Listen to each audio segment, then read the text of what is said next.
नमस्कार। मैं वीके शास्त्री अपने चैनल के माध्यम से आप सभी दर्शकों का बहुत बहुत स्वागत करता हूं। मार्च 2023 का माह समाप्ति की ओर है और अप्रैल 2023 का महीना आपके जीवन में नई खुशियां, नया सवेरा, कुछ नए और सुखद परिवर्तन लेकर आ रहा है। इस वीडियो के माध्यम से हम आपको बताएंगे कि अप्रैल 2023 में वृषभ राशि के जातकों की कुंडली में क्या क्या ग्रह स्थितियां बन रही हैं, किन किन ग्रहों द्वारा राशि परिवर्तन किया जा रहा है और उसका क्या प्रभाव पड़ने जा रहा है आपके जीवन पर। आपको धन प्राप्ति के और धन के संचय के क्या क्या अवसर मिलने जा रहे हैं अप्रैल 2023 में। परिवार, संतान, विवाह और भौतिक सुख सुविधाओं की दृष्टि से कैसा रहेगा आने वाला माह। यात्रा, देशाटन, देवदर्शन, धर्म, अध्यात्म की दृष्टि से अप्रैल 2023 कैसा रहेगा, आपका स्वास्थ्य कैसा रहेगा और भाग्य, कर्म, पुरुषार्थ का कितना साथ मिलेगा आपको, इन्हीं सब बातों का विश्लेषण करेंगे इस वीडियो में। वीडियो के अंत में मैं आपको अप्रैल 2023 की शुभ और अशुभ तिथियों, व्रत और त्योहारों की भी जानकारी दूंगा। ये विश्लेषण आपकी चंद्र राशि के आधार पर किया जा रहा है और वीडियो के अंत में मैं आपको ग्रहों के उपाय भी बताऊंगा। दूसरी बात, कमेंट बॉक्स में किसी भी अनजान व्यक्ति के द्वारा दिए गए नंबर पर भूल करके भी कांटेक्ट मत कीजिएगा, आपके साथ फ्रॉड हो सकता है। तो ये है वृषभ राशि के जातकों की कुंडली। वृषभ राशि कालपुरुष कुंडली की दूसरी राशि है और वृषभ राशि के स्वामी हैं दैत्य गुरु शुक्र। शुक्र ग्रह का सर्वाधिक प्रभाव वृषभ राशि के जातकों के जीवन पर पड़ता है। शुक्र क्या हैं? शुक्र हैं कला और सौंदर्य के कारक और वृषभ राशि के जातक स्वाभाविक रूप से कला और सौंदर्य से सबसे ज़्यादा आकर्षित होते हैं। कला के क्षेत्रों में इनकी स्वाभाविक रुचि होती है। साथ ही साथ ये सौंदर्य प्रिय भी होते हैं। स्वयं भी सज संवर कर रहना पसंद करते हैं। साफ सफाई, सलीका और व्यवस्था इनके जीवन का महत्वपूर्ण अंग होता है। हर कार्य को व्यवस्थित ढंग से करना पसंद करते हैं और व्यवहार भी अत्यंत शालीन होता है वृषभ राशि के जातकों का। ऊपर से भले ही गंभीर दिखें लेकिन भीतर से बहुत ही जॉली नेचर के होते हैं वृषभ राशि के जातक। दूसरों की हेल्प करना पसंद करते हैं। नेचर के, प्रकृति के ज़्यादा करीब होते हैं। हालांकि इन्हें क्रोध जल्दी नहीं आता है, लेकिन जब इन्हें क्रोध आता है तो फिर ये बदला लेना भी जानते हैं। किसी भी कार्य को ये बहुत ही जिम्मेदारी से करते हैं। जीवन में अपने परिवार को बहुत महत्व देते हैं और घर के व्यक्तियों के लिए हमेशा कुछ न कुछ करते रहते हैं। अब वृषभ राशि के जातकों की जो गोचर कुंडली है उसमें ग्रह स्थितियों को समझें। आपके राशि के स्वामी हैं शुक्र, जो कि वर्तमान में कुंडली के 12वें भाव में गोचर कर रहे हैं और यहाँ शुक्र अति विशिष्ट कारक होते हैं। 6 अप्रैल को शुक्र आपके लग्न के भाव में गोचर करेंगे और यहाँ पर विपरीत राजयोग बनाएंगे। यहाँ पर मालव्य राजयोग बनाएंगे।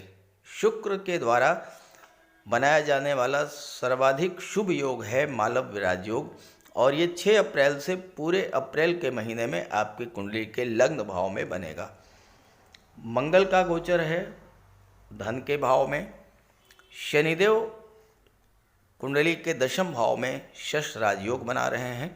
सूर्य और गुरु लाभ के भाव में हैं। सूर्य 14 अप्रैल को 12वें भाव में चले जाएंगे, गुरु 21 अप्रैल को 12वें भाव में चलेंगे और यहाँ पर राहु, बुध, सूर्य और गुरु का चतुर्ग्रही योग बनेगा। अब एक बात यहाँ समझने की है कि गुरु 27 अप्रैल तक अस्त रहेंगे तो गुरु का कोई विशेष प्रभाव नहीं पड़ेगा आप पर। सर्वाधिक जो प्रभाव आपके जीवन पर पड़ेगा वह शुक्र, मंगल और शनि के गोचर का पड़ेगा, क्योंकि मंगल और शुक्र एक दूसरे से त्रिकोण पर हैं और साथ ही साथ मंगल और बुध का राशि परिवर्तन हो रहा है। तो ये 4 ग्रह आपके जीवन में विशेष महत्व रखते हुए अपना प्रभाव डालेंगे अप्रैल 2023 में। तो अब आइए बिंदुवार बात करते हैं इन ग्रहों के गोचर के प्रभाव के बारे में।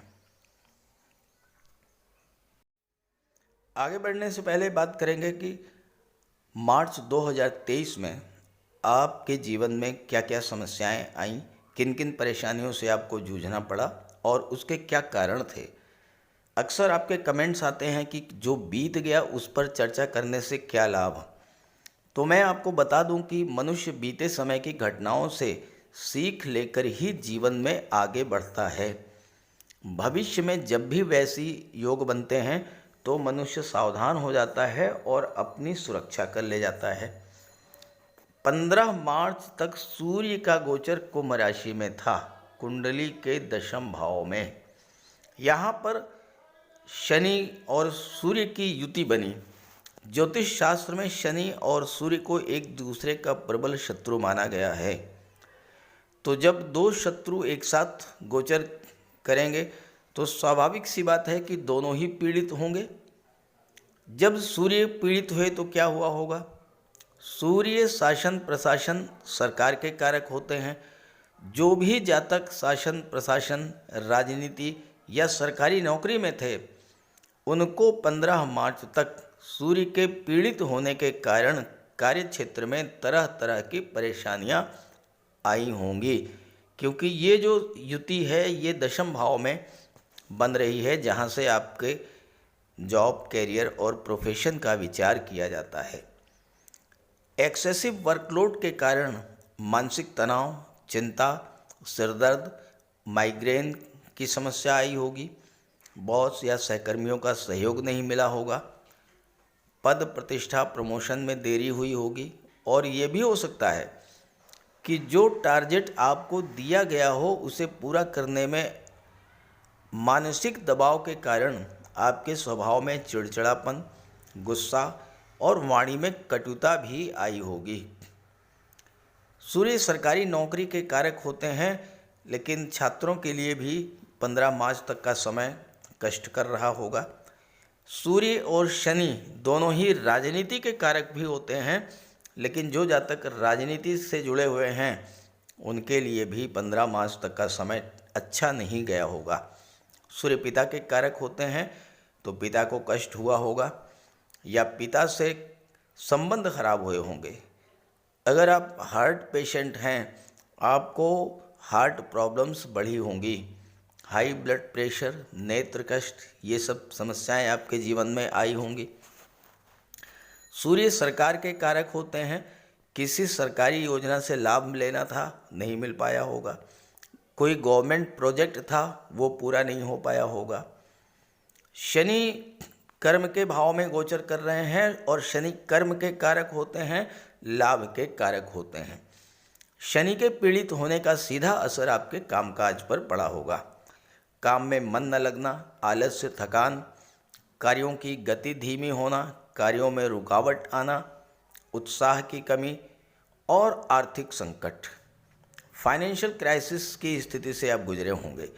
आपका पैसा जो आपको मिलना था वो नहीं मिल पाया होगा। किसी को लोन दिया था, वापस नहीं मिला होगा। बैंक से लोन लेना था, उसमें भी बाधाएं आई होंगी। और इसके अलावा घुटनों के रोग, आर्थराइटिस, जोड़ों के दर्द, मसल पेन, वायु विकार, एनीमिया, इन सब समस्याओं से भी आपको जूझना पड़ा होगा।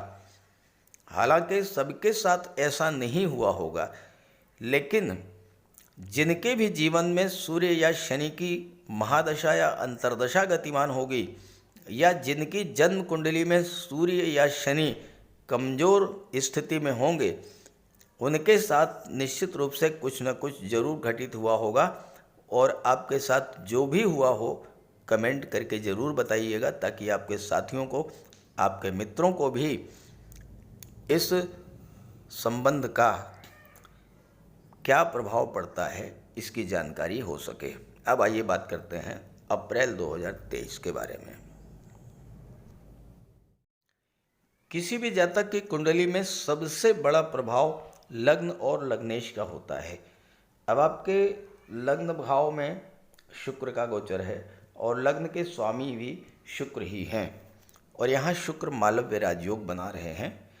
मालव्य राजयोग पंच महापुरुष राजयोगों में से एक है और मालव्य राजयोग कुंडली में तब बनता है जब शुक्र का गोचर स्वराशि या उच्च राशि में हो और केंद्र के भाव में शुक्र का गोचर हो। तो यहाँ शुक्र अपनी ही राशि वृषभ राशि में गोचर कर रहे हैं और लग्न भाव जो कि केंद्र का भाव है इसमें शुक्र का गोचर है, तो मालव्य राजयोग बन गया। मालव्य राजयोग धन का राजयोग होता है। मालव्य राजयोग प्रेम, लव, रोमांस का होता है। मालव्य राजयोग सुख, सुविधा, ग्लैमर, कंफर्ट और लग्जरी का योग होता है। मालव्य राजयोग बनने से कला और सौंदर्य से संबंधित क्षेत्रों, film industry, glamour industry, TV serial, modelling, social media के क्षेत्र में व्यक्ति सुपर स्टार बन जाता है। मालव्य राजयोग व्यक्ति को सेलिब्रिटी बना देता है, अत्यधिक लोकप्रियता प्रदान करता है और जीवन में हर इच्छा, हर सपना पूरा करने वाला होता है। धन तो पीछे पीछे भागता है ऐसे जातकों के जीवन में। और अगर आपकी कुंडली में शुक्र मजबूत स्थिति में हुए, स्वराशि में गोचर कर रहे हों, केंद्र के भाव में हों या उच्च की राशि में हो, तो आप निश्चित तौर से ये समझ लीजिए कि आपको सेलिब्रिटी बनने से, लोकप्रियता अर्जित करने से कोई नहीं रोक सकता, क्योंकि शुक्र का मालव्य राजयोग व्यक्ति को महान पब्लिक फिगर बना देता है। स्थिति यहाँ तक आती है कि आपके चाहने वाले आपकी एक झलक पाने को बेचैन रहते हैं, पीछे पीछे भागते हैं। फिल्म इंडस्ट्री, ग्लैमर इंडस्ट्री या राजनीति के क्षेत्र में जो जातक सेलिब्रिटी होते हैं, सुपरस्टार होते हैं, उनकी कुंडली में कहीं ना कहीं या तो मालव्य राजयोग बनता है या शुक्र स्वराशि या उच्च की राशि में गोचर करते हुए पाए गए हैं। तो इस तरह का अत्यंत शुभ राजयोग आपकी कुंडली में आपके लग्न के भाव में बन रहा है। आपके व्यक्तित्व में बहुत बड़ा परिवर्तन आएगा।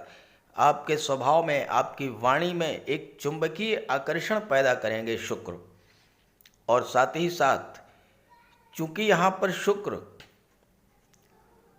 छठे भाव के स्वामी हैं, छठा भाव कर्ज का होता है, शुक्र आपको इतना धन प्रदान करेंगे कि आपका कर्ज उतर जाएगा। शत्रुता तो आपसे कोई कर ही नहीं सकता। आपका व्यवहार इतना मधुर होगा कि लोग स्वयं आपके मित्र बनते चले जाएंगे। और शुक्र और शनि चूँकि एक दूसरे के प्रबल मित्र हैं और शनि कर्म भाव में गोचर कर रहे हैं, तो शुक्र से संबंधित जो भी क्षेत्र हैं उनमें आपको सफलता मिलेगी। जैसे आप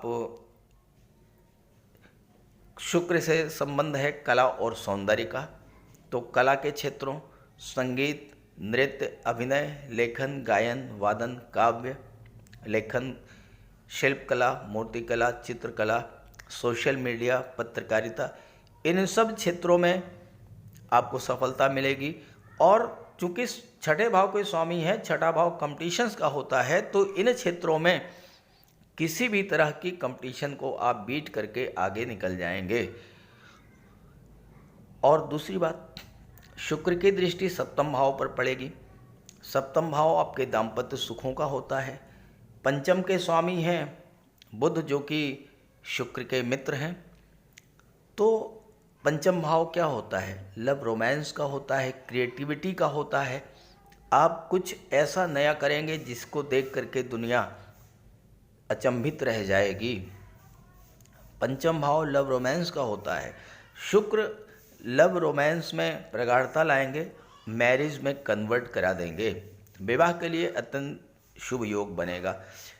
चूँकि शुक्र के दृष्टि सप्तम पर पड़ रही है, दाम्पत्य सुखों में भी वृद्धि होगी और साथ ही साथ शुक्र से संबंधित जो भी व्यापार व्यवसाय आप कर रहे हैं, जैसे फैशन डिज़ाइनिंग का है, ड्रेस डिज़ाइनिंग का है, या फिर ब्यूटी पार्लर है, कोई फोटोशॉप है आपकी, या महिलाओं के सौंदर्य प्रसाधन हैं, परफ्यूम्स हैं, कॉस्मेटिक्स हैं, इन सब का व्यापार व्यवसाय करते हैं, या लग्जरी और कंफर्ट को बढ़ाने वाली चीज़ों से आप संबंध रखते हैं, जैसे फर्नीचर है, एलईडी है, फ्रिज है, वॉशिंग मशीन है, टीवी है, या होटल है, रेस्टोरेंट्स हैं, शॉपिंग मॉल्स हैं, इन सब क्षेत्रों से आप जुड़े हुए हैं, तो आपको शुक्र के प्रभाव से व्यापार में भी बहुत बड़ी उन्नति देखने को मिलेगी। एक विशेष बात यहाँ पर होगी अप्रैल के महीने में, जब शुक्र की दृष्टि सप्तम भाव पर पड़ेगी तो आपके साथ 3 घटनाएं हो सकती हैं।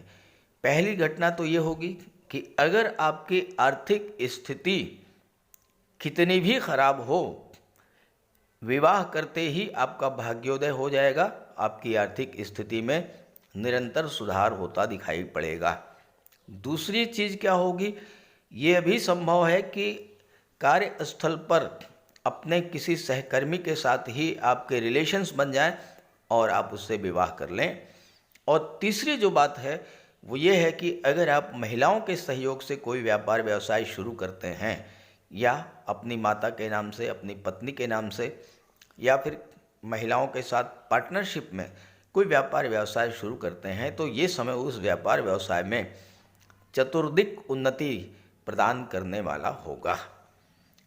अब दूसरा जो महत्वपूर्ण संबंध है वो मंगल और शनि का बन रहा है, तो आइए इस पर बात करते हैं। शनिदेव का गोचर आपकी कुंडली के दशम भाव में हो रहा है और शनिदेव मंगल से त्रिकोण पर हैं। शनि से पंचम पर है मंगल, मंगल से नवम पर है शनि। मंगल शनि एक दूसरे से नवम पंचम का योग बना रहे हैं। जब दो ग्रह त्रिकोण पर होते हैं तो एक दूसरे को एक्टिवेट कर देते हैं, एक दूसरे को बल प्रदान करते हैं। अब यहाँ पर मंगल भी एक्टिवेट होंगे और शनि भी एक्टिवेट हैं। दो महत्वपूर्ण भावों में दोनों का गोचर है।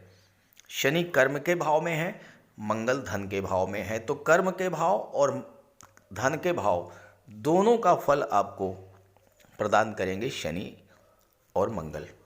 शनिदेव आपकी कुंडली में आपकी राशि के स्वामी शुक्र के मित्र हैं और इस गोचर काल में शनि आपको बहुत बड़ा लाभ देने जा रहे हैं।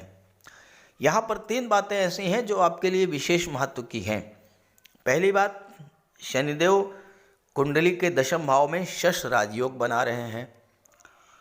और दूसरी बात, शनिदेव मंगल से त्रिकोण पर हैं।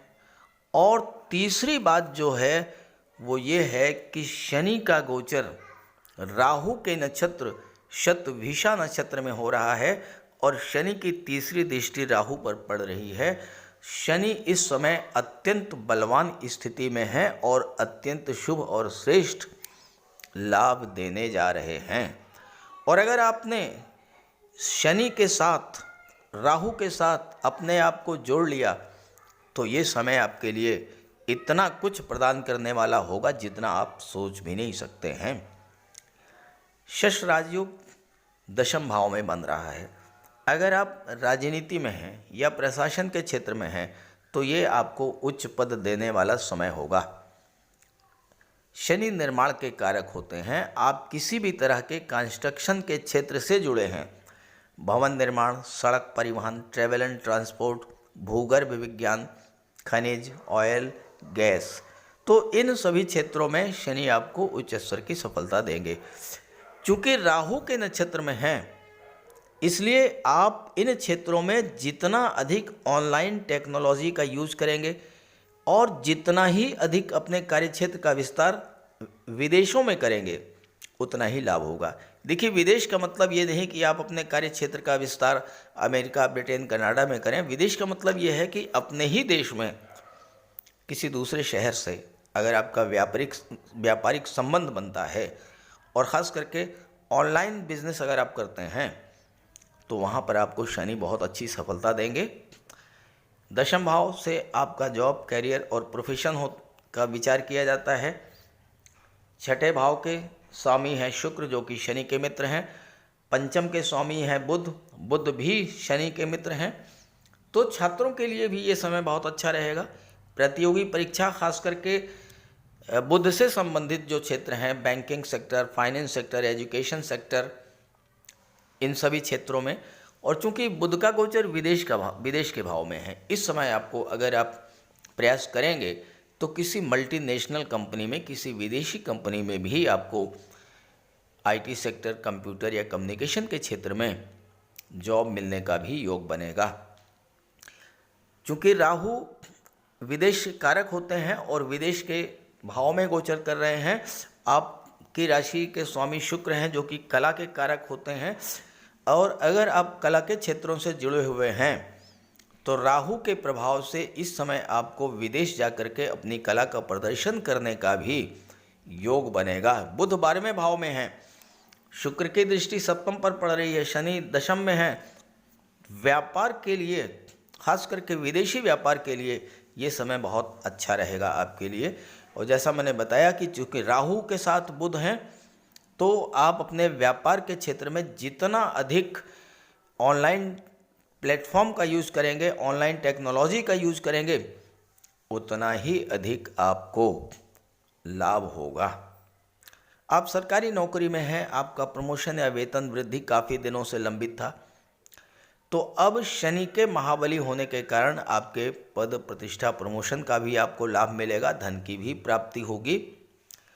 और शनि चूंकि भाग्य भाव के भी स्वामी हैं, नवम के स्वामी हैं। नवम भाव भाग्य का होता है, यात्रा देशाटन का होता है, पिता का होता है, गुरु का होता है, उच्च शिक्षा का होता है। तो आप उच्च शिक्षा के लिए विदेश जा सकते हैं, आपको अपने पिता और अपने गुरु का मार्गदर्शन, आशीर्वाद भी प्राप्त होगा। इस गोचर काल में आप कहीं किसी यात्रा देशाटन पर भी जा सकते हैं। शनि की दृष्टि चतुर्थ भाव पर पड़ेगी। चतुर्थ भाव क्या होता है? माता का होता है, भौतिक सुख सुविधाओं का होता है, प्रॉपर्टी का होता है, वाहन का होता है। तो शनि के बलवान होने के प्रभाव से आप अपना मकान बनवा सकते हैं, कोई प्रॉपर्टी खरीद सकते हैं, वाहन भी आप क्रय कर सकते हैं। और शनि की दृष्टि अष्टम पर पड़ेगी, सप्तम भाव पर पड़ेगी, दशम दृष्टि। तो व्यापार के लिए भी ये समय बहुत अच्छा रहेगा। साथ ही साथ शुक्र और शनि मिल करके आपका विवाह भी तय करा देंगे इस गोचर काल में। अब बात करते हैं मंगल के बारे में। मंगल का गोचर आपकी कुंडली के धन भाव में है और मंगल यहाँ इस समय बहुत ही मजबूत स्थिति में रहेंगे अप्रैल के महीने में, क्योंकि एक तो शनि से त्रिकोण पर हैं और दूसरे मंगल और बुध का परिवर्तन योग बन रहा है। बुध विदेश भाव में है और मंगल विदेश भाव के स्वामी हैं। अब यहाँ पर आपके लिए विदेशों से धन प्राप्त करने का बहुत अच्छा योग बनेगा। देखिए, विदेश भाव का स्वामी धन के भाव में बैठे तो क्या इसका अर्थ निकलता है कि विदेशों से धन की प्राप्ति होगी। और चूंकि बुध के साथ परिवर्तन योग बना रहे हैं, बुध हैं व्यापार के कारक, तो विदेशों से व्यापारिक संबंधों के प्रभाव से आपको प्रचुर मात्रा में धन की प्राप्ति होगी। अब यहाँ पर देखिए, 12वां भाव है, खर्च का भी होता है। तो खर्च किस तरह का होगा? अगर आप कोई निवेश करते हैं तो वो भी तो खर्च होगा। आपने कोई शेयर खरीदा, कोई प्रॉपर्टी खरीदी, कोई आपने एफडी कराई, कोई कृषि भूमि क्रय करी, तो ये आपका खर्च तो हुआ, लेकिन आपका निवेश भी हुआ। अच्छा, मंगल क्या होते हैं? मंगल हैं मेडिकल और सर्जरी के कारक, विदेश भाव के स्वामी हैं। आपने अपने बच्चे को उच्च शिक्षा के लिए विदेश भेजा, मेडिकल और सर्जरी के क्षेत्र में पढ़ाई करने के लिए, तो ये भी तो खर्च हुआ। तो इस तरह का खर्च मंगल आपके साथ कराएंगे। साथ ही साथ चूंकि बुध के साथ परिवर्तन योग बना रहे हैं, तो विदेशी व्यापार के लिए ये समय जो है आपका बहुत ही श्रेष्ठ रहेगा। विदेशी व्यापार में उन्नति होगी और उससे आपको लाभ प्राप्त होगा। मंगल अत्यंत मजबूत स्थिति में है और धन के भाव में बैठे हुए हैं।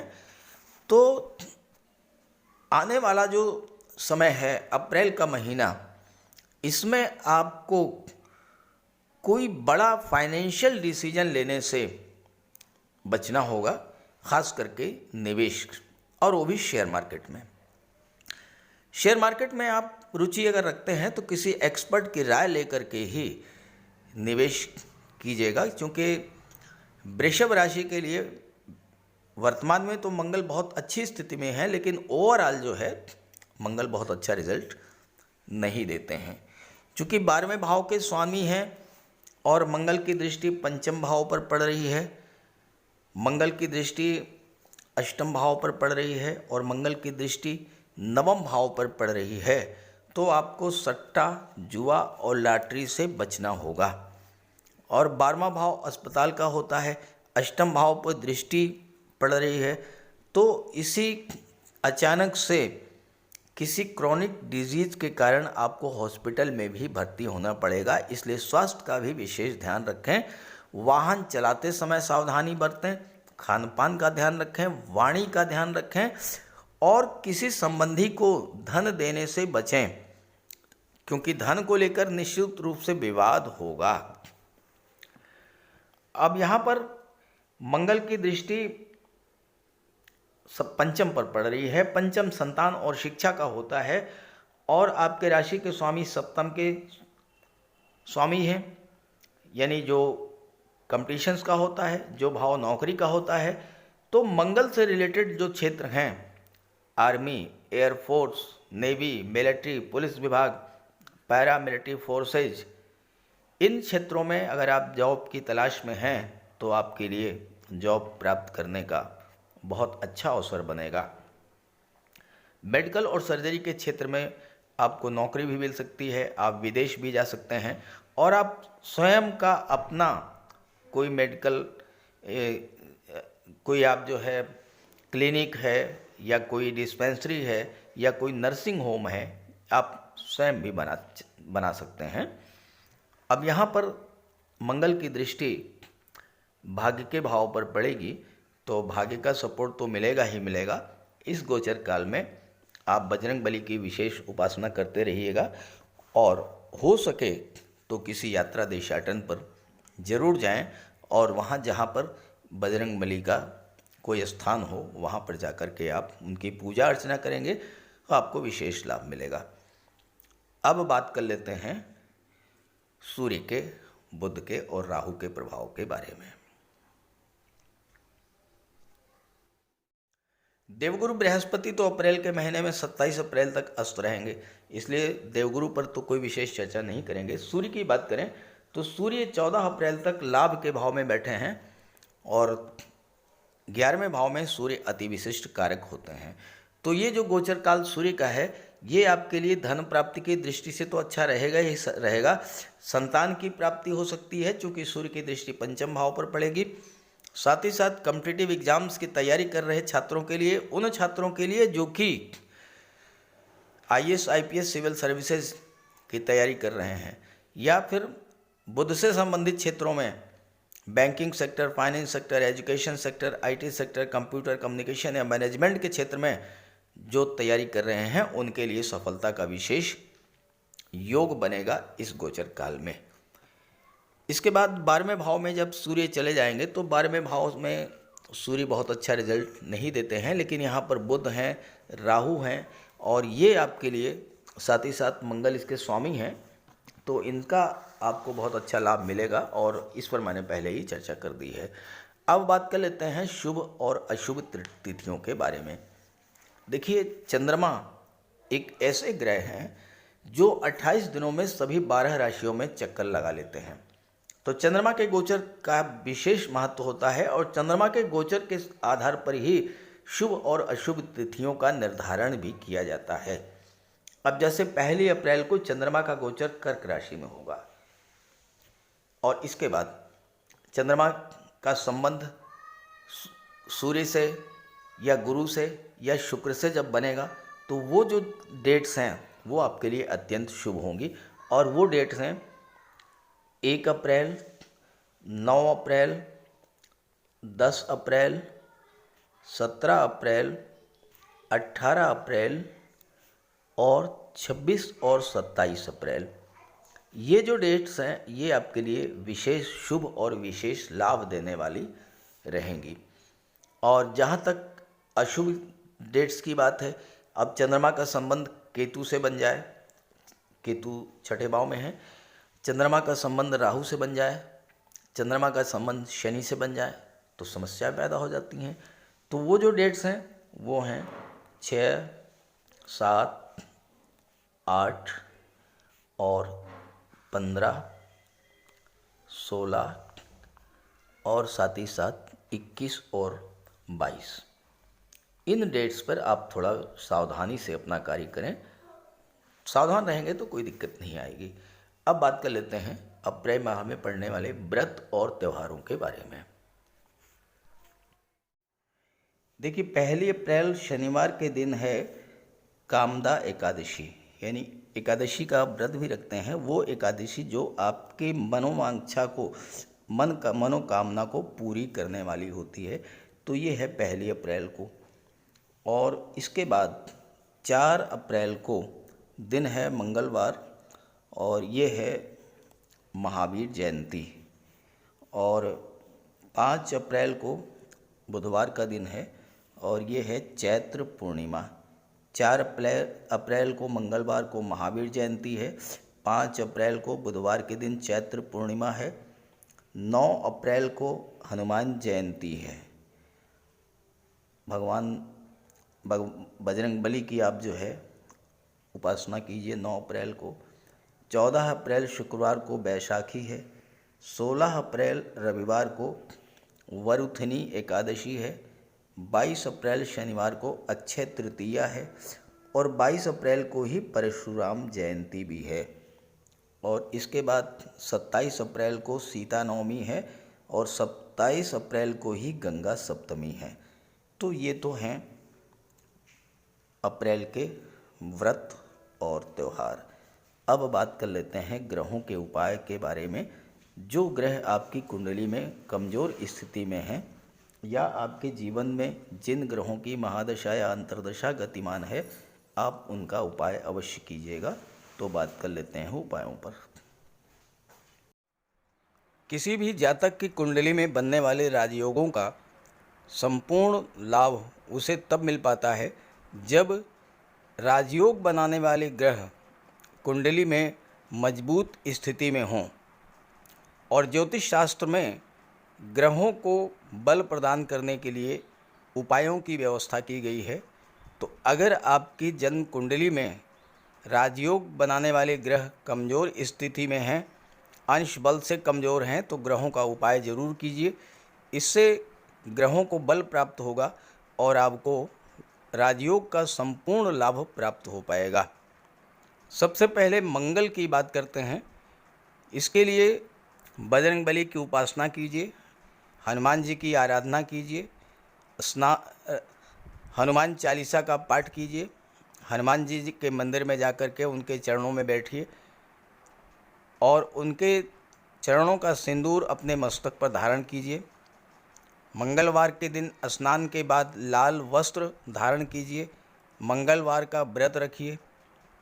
हनुमान जी को सिंदूर में चमेली का तेल मिला करके अर्पित करें। हनुमान जी को चोला चढ़ाएं और मूंगा धारण कर सकते हैं, लेकिन किसी योग्य ज्योतिषी से परामर्श लेकर। और मंगलवार के दिन लाल वस्त्र, गेहूं, गुड़ और तांबे का दान करने से भी मंगल को बल प्राप्त होता है। जहाँ तक देवगुरु की बात है, देवगुरु बृहस्पति को प्रसन्न करने के लिए गुरुवार का व्रत रखिए।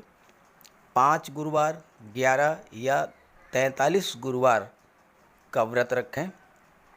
घर में केले का एक वृक्ष लगा लें और उसकी सेवा करें। स्नान करते समय पानी में हल्दी या केसर मिलाकर स्नान करें और हल्दी या केसर का तिलक लगाएं। भूल करके भी गुरु, साधु, संतों का, माता पिता का अपमान ना करें। माता पिता, गुरु और वृद्धों का सम्मान करें, उनकी सेवा करें और उनका आशीर्वाद प्राप्त करें। तोते को चने की दाल खिलाएं, इससे बुध और गुरु दोनों प्रसन्न होते हैं। पुखराज भी धारण कर सकते हैं गुरुवार के दिन, लेकिन योग्य ज्योतिषी का परामर्श लेकर ही कोई रत्न धारण करें। ज़्यादा बेहतर ये है कि हल्दी की एक गांठ पीले वस्त्र में बांधकर अपने बाजू में बांध लीजिए और पीले रंग के वस्त्रों का ज़्यादा प्रयोग कीजिए। चादर, तकिए, गिलाफ ये सब पीले रंग के रखिए, पर्दे।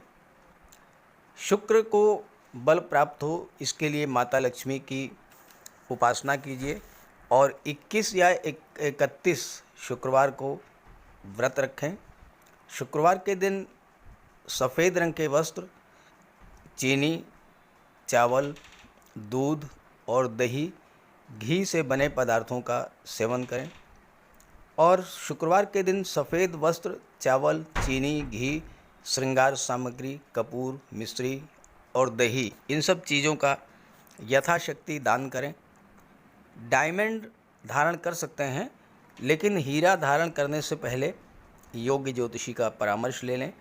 महिलाओं का सम्मान करें। शुक्रवार के दिन कन्याओं को खीर और मिष्ठान का भोजन कराएं। इत्र का प्रयोग करें। घर को साफ सुथरा रखें और भगवान शिव को श्वेत पुष्प अर्पित करें। जहाँ तक बुध की बात है तो बुधवार के दिन तुलसी का पौधा लगाकर उसकी सेवा करें। गाय की सेवा करें। गाय को हरा चारा खिलाएं। हरियाली बढ़ाने वाले पौधे लगाएं और दान करें पौधों का, क्योंकि बुध को हरा रंग अत्यंत प्रिय है। बुधवार को घर के मेन डोर पर पंच पल्लव का तोरण लगा दें और किन्नर को दान देकर उसका आशीर्वाद प्राप्त करें। देवी दुर्गा के मंदिर में हरे रंग की चूड़ियाँ दान करें। गणेश जी की उपासना करें और साबुत हरी मूंग हरे कपड़े में बांधकर अर्पित करें। बुधवार के दिन हरे रंग के रुमाल, मोजे और टाई का प्रयोग करें। ओम बुम बुधाय नमः इसका एक माला जाप करें। पन्ना धारण कर सकते हैं, लेकिन परामर्श के बाद किसी योग्य ज्योतिषी से। और ना तो झूठ बोलें और ना ही किसी को अपशब्द कहें।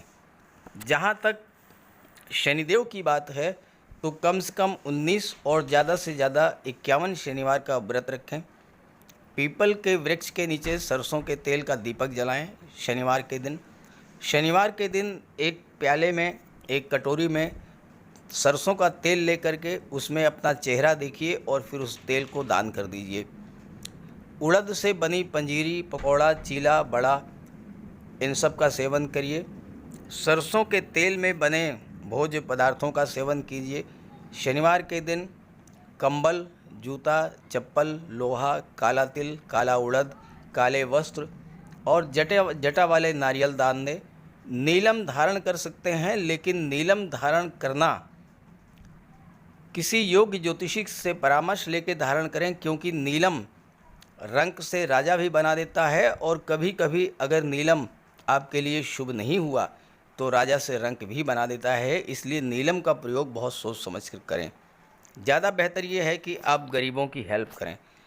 कोई भी गरीब, लाचार, असहाय, दिव्यांग व्यक्ति आपके पास आता है, मदद कीजिए यथासंभव और किसी भी गरीब व्यक्ति को कष्ट ना दें। साथ ही साथ ऐसे कार्य ना करें जो कि शनिदेव को पसंद नहीं है। शनिदेव को छल, कपट, झूठ, फरेब, बेईमानी, आलस्य ये सब पसंद नहीं है, तो ऐसे कार्य मत कीजिए। और शनिदेव को अनुशासन, परिश्रम, मेहनत, ईमानदारी और सच्चाई ये पसंद है, तो ये आप अपने अंदर इन गुणों को विकसित करें, शनिदेव प्रसन्न होंगे। तो उपाय ज़रूर कीजिएगा, इससे आपको लाभ होगा। नमस्कार।